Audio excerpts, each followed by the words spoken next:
जय श्री राम दोस्तों। मित्रों, अगर मैं कहूँ कि जिस रामायण को आप बचपन से पढ़ते, सुनते और देखते आए हैं, उसके कई पात्र आज भी जीवित हैं, तो शायद आपको यकीन ना आए। आखिर ये सच भी कैसे हो सकता है? हजारों साल पहले त्रेता युग में जिन्होंने जन्म लिया वो कलयुग तक जीवित हों, ऐसा असंभव लगता है, लेकिन मित्रों ये बिल्कुल सच है। और मैं आज इस वीडियो के माध्यम से आपको रामायण काल के ऐसे 7 लोग के बारे में बताने जा रही हूँ जो जीवित हैं, जो कई पहाड़ की कंदराओं में रह रहे हैं। रामायण काल के ये 7 लोग आज भी जिंदा हैं। तो नंबर 1 पे आते हैं हनुमान जी। भगवान राम के सबसे बड़े भक्त थे हनुमान जी। भगवान शिव के 11वें रुद्र अवतार महाबली हनुमान के बारे में कहा जाता है कि उन्हें अमरता का वरदान माता सीता ने दिया था। वाल्मीकि रामायण के अनुसार लंका में बहुत ढूंढने के बाद भी जब माता सीता का नहीं पता चला तो हनुमान जी उन्हें मृत समझ बैठे, लेकिन फिर उन्होंने भगवान श्री राम का स्मरण हुआ और उन्होंने पुनः पूरी शक्ति से सीता जी की खोज प्रारंभ कर दी। इसके बाद वो माता सीता से अशोक वाटिका में मिले। उस समय माता सीता ने हनुमान को अमरता का वरदान दिया था। यही कारण है कि रामायण काल से भगवान हनुमान सैकड़ों बाद भी न सिर्फ महाभारत काल में जिंदा थे, बल्कि आज इस कलयुग में भी जिंदा हैं और हिमालय के जंगलों में रहते हैं। नंबर 2, विभीषण। मित्रों, हनुमान जी के अलावा रावण के अनुज विभीषण को अजर अमर रहने का वरदान मिला है।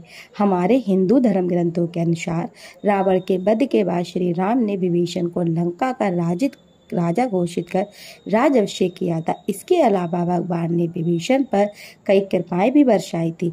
दरअसल राम जी ने लंका की चढ़ाई के दौरान रावण के खेमे में तमाम अयोध्याओं को श्राप करने के लिए उनके छोटे भाई विभीषण को जानकारियां काफी काम आई थी। इसी कारण कहा जाता है कि घर का वेदी लंका ढाए। उनको इस बात का अपयश भी मिला है।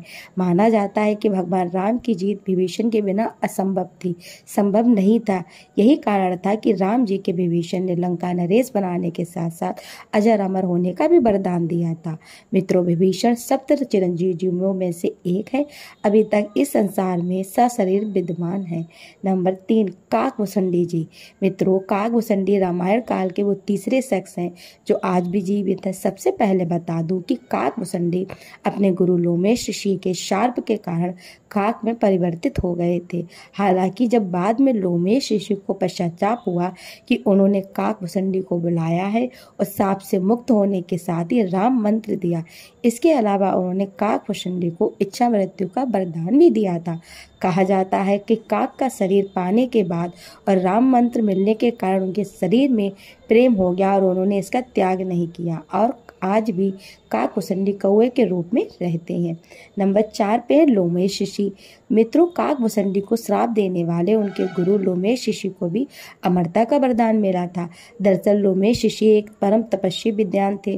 पुराणों में इनके अमर होने का उल्लेख भी मिलता है। वहीं हिंदू महाकाव्य महाभारत के अनुसार ये पांडवों के ज्येष्ठ भ्राता युधिष्ठिर के साथ तीर्थ यात्रा पर गए थे। उन्हें सब तीर्थों का वरदान पाया था। यहाँ पे मैं बता दूं कि लोमेश ऋषि को अमर होने का वरदान भगवान शिव ने दिया था, जिसके अनुसार लोमेश ऋषि की मृत्यु उनकी इच्छा के अनुसार ही हो सकती थी।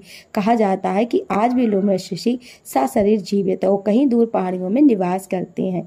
नंबर 5, जामवंत। मित्रों, विभीषण के अलावा अग्नि के पुत्र जामवंत को भी भगवान श्री राम ने सदा जीवित रहने का वरदान दिया था। माना जाता है कि देवासुर संग्राम में देवताओं की सहायता के लिए जामवंत का जन्म अग्नि के पुत्र के रूप में हुआ था। उनकी माता एक गंधर्व कन्या थी और सतयुग में जामवंत का जन्म हुआ था। जामवंत अपने सामने ही भगवान विष्णु का 52 अवतार देखा था। यही नहीं, वो राजा बलि के काल भी थे। नंबर 6, मुकुचकंद। मित्रों, माधानता के मुचकुचकंद त्रेता युग के इक्ष्वाकु वंश के राजा थे और मुचकुकंद की पुत्री का नाम शशिभगा था। हिंदू धर्म में मिलने वाली कथा के अनुसार इस बार देवताओं के बुलावे पर देवता और दानवों की लड़ाई में मुकुचंद ने देवताओं का साथ दिया, जिससे उन चलते देवता जीत गए थे। जीत में प्रसन्न देवराज इंद्र ने मुचकुकंद के वर मांगने को कहा, जिस पर उन्होंने पृथ्वी लोक में जाने की इच्छा व्यक्त की। कहते हैं कि तब इंद्र ने उन्हें बताया था कि पृथ्वी लोक पर देवलोक के समय में बहुत अंतर है, जिस कारण वो अब भी समय नहीं आ रहा है और सब बंधु मर चुके हैं, उनके वंश का कोई नहीं बचा। ये जानकर मुचकू कंद दुखी हुए और वर मांगा कि उन्हें सोना है। इसलिए इंद्र से वरदान दिया कि निर्जन स्थान पर सो जाए, यदि कोई उन्हें उठाएगा तो मुखचुंद की दृष्टि पड़ते हुए भस्म हो जाएगा। और मित्रों, आज तक मुखचुंद गहरी नींद में सोए हुए हैं। नंबर 7, परशुराम।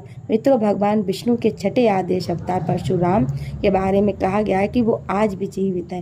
त्रेता युग से लेकर द्वापर युग तक परशुराम के लाखों शिष्य थे। आपने भी रामायण के अलावा महाभारत काल में भगवान परशुराम के बारे में सुना ही होगा। कहा जाता है कि उनके कठिन तप से प्रसन्न होकर भगवान विष्णु ने कल्प के अंत तक जीवित रहने का वरदान दिया था। ऐसी मान्यता है कि भगवान परशुराम विष्णु के अंतिम कलक अवतार के समय फिर उपस्थित होंगे। तो मित्रों, मेरे रामायण काल के वो 7 लोग आज भी जीवित हैं। उम्मीद करती हूँ कि आपको मेरा वीडियो पसंद आया होगा।